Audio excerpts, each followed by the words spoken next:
18 वर्ष से ऊपर का मतदाता सूची में नाम होना चाहिए, तो ये संख्या होनी चाहिए 16 करोड़।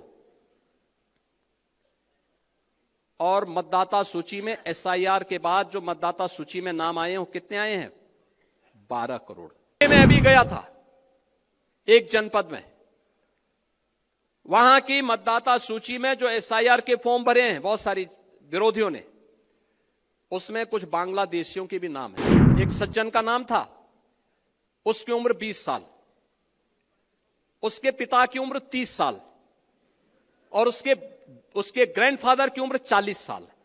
तो मैंने कहा ये कौन नए नमूने आ गए। देखो, वर्तमान में भारत निर्वाचन आयोग के द्वारा एसआईआर की कार्रवाई हो रही है, चल रही है ना, सब जगह चल रही है ना, पूरे प्रदेश भर में, क्या नगर का गांव, क्या बूथ, चाहे मंडल, कुछ भी हो, है ना? सब लोग सहमत है ना? सभी लोग सहमत है ना? चल रहा है ना? और जब मैं आपसे पूछूंगा कि क्या उसकी क्या गति चल रही है, तो आप में से हर व्यक्ति बोलेगा कि हमारे यहाँ 98% हो गया, कोई बोलेगा 99% हो गया, कोई कहेगा हमने 100% कर लिया। यही तो बोलेंगे ना, लेकिन ये सच्चाई नहीं है, ये सच्चाई नहीं है। ये शुद्ध नियत से मतदाता सूची की शुद्धिकरण का और लोकतंत्र के सशक्तिकरण का एक बहुत अच्छा अवसर है। जो चुनाव के बाद अक्सर शिकायत होती है कि साहब मेरा नाम मतदाता सूची में नहीं है, या मेरा बूथ 5 किलोमीटर दूर कर दिया गया था, उसका समाधान का एक अवसर है। और वो अवसर इसलिए मैं कह रहा हूं, उत्तर प्रदेश की आबादी है 25 करोड़। कितनी है? 25 करोड़।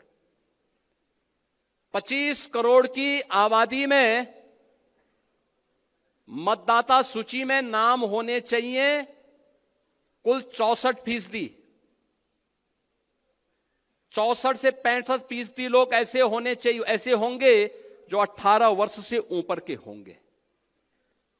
18 वर्ष से ऊपर का हर वयस्क मतदाता जो उत्तर प्रदेश का निवासी है, वह मतदाता सूची में नाम उसका होना चाहिए। होना चाहिए कि नहीं होना चाहिए? यही है ना? अब 18 वर्ष से ऊपर का मतदाता सूची में नाम होना चाहिए, तो यह संख्या होनी चाहिए 16 करोड़। और मतदाता सूची में एसआईआर के बाद जो मतदाता सूची में नाम आए हैं वो कितने आए हैं? 12 करोड़। ये 4 करोड़ का जो गैप है, 2025 की जो मतदाता सूची थी, जनवरी 2025 की, उसमें कुल नाम थे 15 करोड़ 44 लाख। कितने थे? 15 करोड़ 44 लाख। 1 जनवरी 2026 को जो भी युवा 18 वर्ष का होगा वह मतदाता बनने का हकदार होगा। यह संख्या बढ़नी चाहिए 15 करोड़ 44 लाख से 16 करोड़ तक, लेकिन यह संख्या बढ़ी है, बढ़ी नहीं है, घटी है। 15 करोड़ 44 लाख से घट करके ये हो गई है 12 करोड़ का। ये जो 4 करोड़ का गैप है, ये मिसिंग है। ये आपका विरोधी नहीं है, इसमें से 85 से 90% आपका मतदाता है। याद करना, आपका मतदाता है। और उसमें 4 कैटेगरी में आपको देखना है। 4 कैटेगरी। एक, जिन तक अभी कोई नहीं पहुंचा, अनमैपिंग में। संजोग से भारत निर्वाचन आयोग ने 14 दिन का नया समय बढ़ाया है, यानी आज के दिन से अगर आप लेंगे तो आपको 12 दिन का नया समय मिला हुआ है। ये 12 दिन का बेहतर उपयोग। ये काम याद करना, चुनाव का काम, चुनाव का परिणाम विधानसभा में, लोकसभा में आता है, लेकिन चुनाव लड़ा जाता है बूथ पे, जिसके लिए प्रधानमंत्री जी कहते हैं कि बूथ यानी मेरा बूथ सबसे मेरा बूथ सबसे, क्योंकि लड़ाई बूथ पे होती है, इसलिए वो मजबूत होना चाहिए। होना चाहिए कि नहीं होना चाहिए? अब मैं आप सबसे कहूंगा, अब ड्राफ्ट सूची आ रही है आपके पास, आने लग गई, उसकी नकल मिलने लग गई, उसका एक बार अवलोकन कर लीजिए।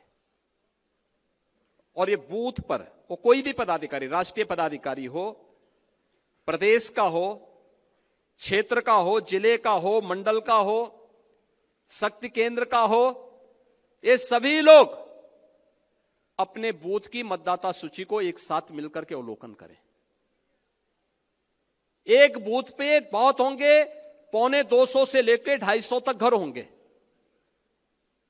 आसानी से वहां का कार्यकर्ता ये देख सकता है कि कौन छूटा है, कौन फर्जी है, कौन मृतक है, कौन शिफ्टेड है और कौन यहां से जा चुका है। ये सब कुछ जानकारी ले सकते हैं। 4 कॉलम आपको मिलेंगे इसमें, एक अनलैपिंग का, एक मृतक का, एक अनुपस्थित यानी एब्सेंट का और एक शिफ्टेड का। कौन शिफ्टिंग कौन शिफ्ट हो चुका है, इसकी भी सूची होगी। उन नामों को अवलोकन कर लीजिए।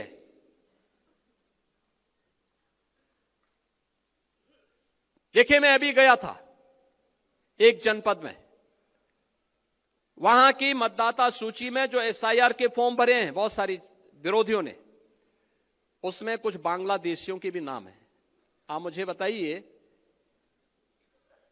एक जगह तो यह भी मैंने देखा, एक सज्जन का नाम था, उसकी उम्र 20 साल, उसके पिता की उम्र 30 साल और उसके ग्रैंडफादर की उम्र 40 साल। तो मैंने कहा ये कौन नए नमूने आ गए। देखो, आप जब देखेंगे तब आप मुझे बताइए, 10 साल की उम्र में किसी का बच्चा होगा क्या? लेकिन यह भी फॉर्म भरा गया है। यानी बेटे की उम्र 20 साल, बाप की उम्र 30 साल और उसके ग्रैंडफादर की उम्र 40 साल। तो मैंने कहा तब तो ये कई पीढ़ियां देख चुके होंगे भाई। आप मुझे बताओ, अगर सबसे बड़ा व्यक्ति 90 साल का होगा तो इताई उससे पहले तो कई पीढ़ियां होंगी। वो तो पूरा गांव ही एक परिवार बसा देगा, एक ही परिवार गांव बसा देगा। हमें इस समय उसको देखना होगा। यह भी फर्जी हुआ है। नाम कहां से? पश्चिमी, यानी उसमें दिनेजाकपुर, नौगांव असम, और मतदाता बने हैं संभल में। क्या मतलब है?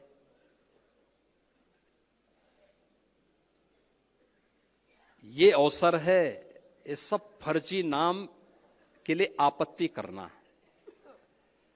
हर बूथ से आपत्ति दर्ज होनी चाहिए फर्जी नामों के लिए। जो छूट गए हैं, एसआईआर के लिए 12 दिन का समय अभी बाकी है। जो नए नाम भरने हैं उसके लिए भी आपके पास समय है। जिनके नाम काटने हैं उनके लिए समय है। और इस समय उन फटाफट भरवाइए, आपत्ति करिए। ये इसलिए आवश्यक है कि चुनाव में आपकी मेहनत 3/4 इस एसआईआर की सूची रिफाइंड हो जाएगी। 3/4 मेहनत आपकी पूरी हो गई, तब केवल 1/4 मेहनत आपको विधानसभा चुनाव में करना होगा। और धड़ल्ले के साथ 3/4 सीट भारतीय जनता पार्टी और गठबंधन के प्रत्याशी उत्तर प्रदेश में जीतेंगे। कोई संदेह इसमें नहीं होना चाहिए।